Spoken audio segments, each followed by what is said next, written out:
Good day everyone. This presentation is all about the analysis of syntactical construction. But before we proceed to our topic, allow me to introduce myself. My name is Lorraine Gail Chavez and I am from BS Ed 1. So, going back to our topic, what is syntactical construction? Well, constructions are an abstraction over the data which linguistic theory must analyze. Insight in syntax is achieved through discovering generalizations across constructions. And the term construction is widely used descriptively in discussing grammar and is still used informally in most theoretical work for characteristic formal patterns of syntactic categories or features, usually associated with a meaning and function. Modern linguistic theories employ a range of formal devices to produce or characterize surface constructions. They may be rules, or schemata, or constraints.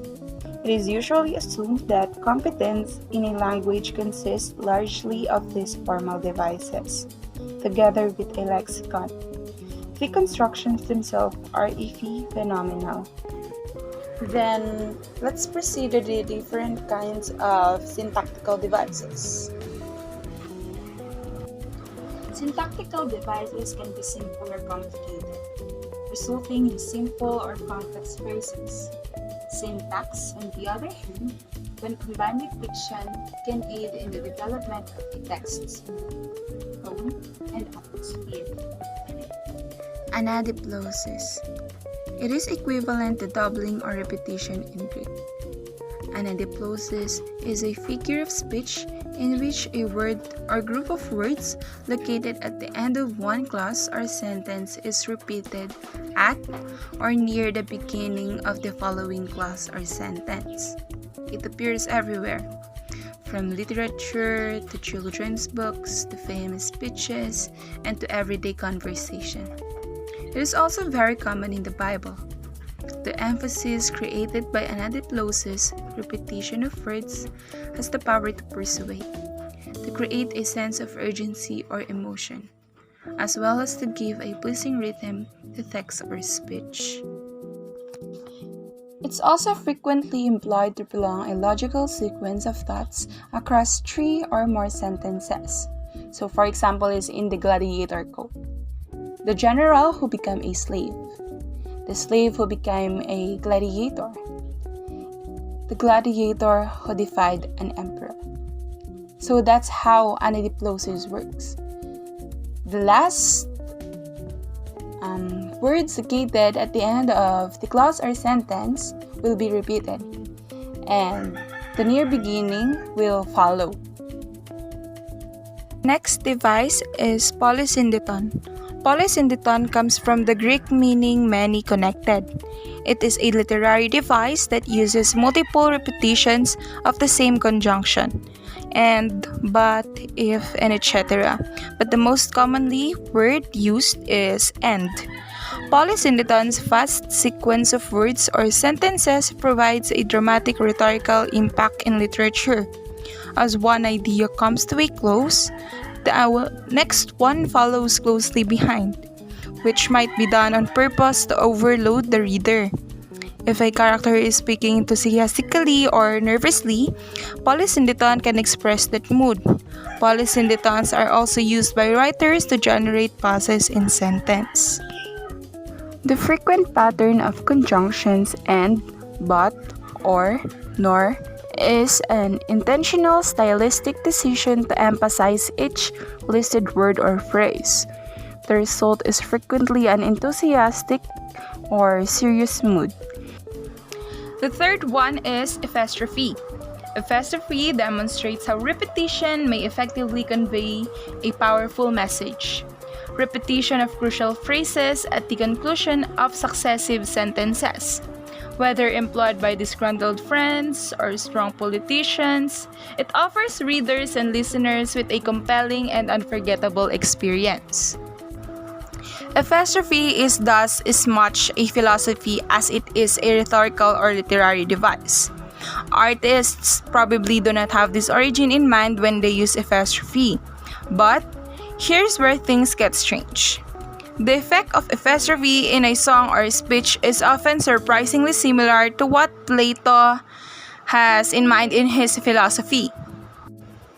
Epanalepsis is a figure of speech in which the beginning of a clause or sentence is repeated at the end of that same clause or sentence, with words intervening.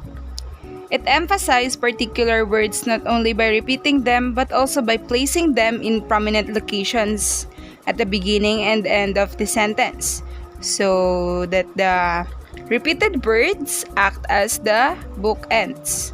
The phenomenon of first and last things sticking in the memory is known generally as the primacy and recency effects. The term epanalepsis doesn't apply only to exactly the first and last words of a sentence or clause. It can also refer to the repetition that occurs very close to the start or end of a sentence or clause, as well as across two separate sentences. A good mnemonic for epanalepsis is to remember that P appears toward the beginning of the word and is repeated again at the end. Let's proceed to the next device, the anaphora. Anaphora is the repetition of words or phrases in a group of sentences, clauses, or poetic lines. It is sort of like epistrophe, except that the repetition in anaphora occurs at the beginning of the structures, while the repetition in epistrophe occurs at the end. So like epistrophe, anaphora has ancient origins, combining the Greek words ana and pherein. Ana means repeat or back. Pherein means to carry. As this origin suggests, when we heard or read anaphoras, the sound and meanings of certain words are carried back to us again and again until we begin to carry them with us as well. In other words, like so many other forms of literary repetition, epistrophe, rhyme, meter, and so on, anaphoras are incredibly powerful mnemonic devices. Antithesis is a literary device that refers to the comparison of two opposing elements through parallel grammatical structure.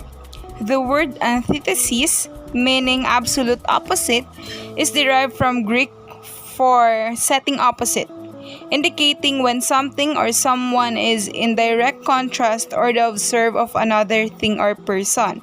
Antithesis is a strong literary and rhetorical strategy. It uses parallel grammatical structure to link precisely opposing or contrasting notions. This assists readers and audience members in clarifying concept through contrast and developing knowledge of something by identifying its polar opposite. Furthermore, by using parallelism, antithesis creates a repeating pattern that lends itself to arithmetic writing and poetic speaking.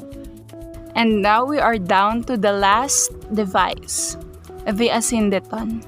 Asyndeton is a sentence containing a series of words or clauses in close succession, linked without the use of conjunctions. It has been a popular rhetorical and literary device dating back centuries. The word itself derives from the Greek asyndetos, which means unconnected. This literary tool helps in reducing the indirect meaning of the phrase and presents it in a concise form. It was first used in Greek and Latin literature. And now that our topic is done, I hope you guys learned something from this video.